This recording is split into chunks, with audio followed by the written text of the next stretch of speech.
നമ്മളിവിടെ ജനിച്ചു വളർന്ന സ്ഥലമാണിത്.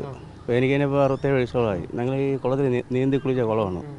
ഇന്നിപ്പോൾ ഈ ഫ്ലാറ്റ് വന്ന ശേഷം ഇവിടെ നിൽക്കാനും പറ്റുന്നില്ല. കംപ്ലീറ്റ് വേസ്റ്റുള്ള അവിടെ നിന്നാണ് മറ്റേ സെപ്റ്റി ടാങ്ക് അടിച്ചു വിട്ടുകൊണ്ടിരിക്കുന്നത്. ആ സൈഡ് അങ്ങ് അറ്റത്താണ്. അവിടെ വലിയ പൈപ്പ് കൊടുത്തിട്ടുണ്ട്. അന്ന് ഇത് ക്ലീൻ ചെയ്യുന്ന സമയത്ത് ഞങ്ങൾ കണ്ടായിരുന്നു. ഇത് പണി ചെയ്യുന്നവർ കണ്ട് അവർ തന്നെ ഡയറക്റ്റ് ഇത് ഹോൾ അടയ്ക്കുകയും ചെയ്തു. എന്നിട്ടും വീണ്ടും വന്നുകൊണ്ടിരിക്കുന്നത്. ഇതിവിടെ ഇപ്പോൾ നിൽക്കാൻ പറ്റാത്ത സാഹചര്യമാണ്. ഇപ്പോഴേ സ്മെല്ല് തന്നെ എല്ലാത്തിനും അസുഖങ്ങളാണ്. ഒരു രാത്രി 10 മണിയാകുമ്പോൾ അടിച്ചു വിട്ടുകൊണ്ടിരിക്കുകയാണ്. അപ്പോൾ ഈ കുട്ടൻ്റെ വീട് അതാണ്. അവർക്ക് നിൽക്കാൻ പറ്റുന്നില്ല ഇവിടെ. വർഷങ്ങളോളം ഇത് നമ്മളെവിടെയെല്ലാം പരാതി കൊടുത്തു. ഇതിന് ഒരു ഇതുമില്ല. കാരണം അവർ ഒരു നിയന്ത്രണവും ഇല്ല. അവരങ്ങ് അടിച്ചു വിട്ടുകൊണ്ടിരിക്കുകയാണ്. അവർ എവിടെയൊക്കെ പരാതി കൊടുത്തു? നമ്മൾ ആദ്യം ഇവിടെ സ്റ്റേഷനിൽ കൊടുത്തിട്ടുണ്ടായിരുന്നു. പിന്നെ കോർപ്പറേഷൻ കൊടുത്ത് അവർ വന്നിട്ട് കുറച്ച് ബ്ലീച്ചിങ് പൗഡർ വാരിയിട്ടിട്ട് ഇത് വേറെ ഒന്നും ഇല്ലയെന്ന് പറഞ്ഞു. ഇതെല്ലാം പൈസ വെച്ചാണ് എല്ലാം ചെയ്യുന്നവർ. അതായത് ഈ ഫ്ലാറ്റുകാർക്കെതിരെയാണോ പരാതി കൊടുത്തത്? ഒരു നമ്മൾ സ്റ്റേഷനിൽ കൊടുത്തപ്പോൾ ആണ് തിരക്ക് പോയത്. അവിടെയാണ് പോയത് പോലീസ് സാറ്.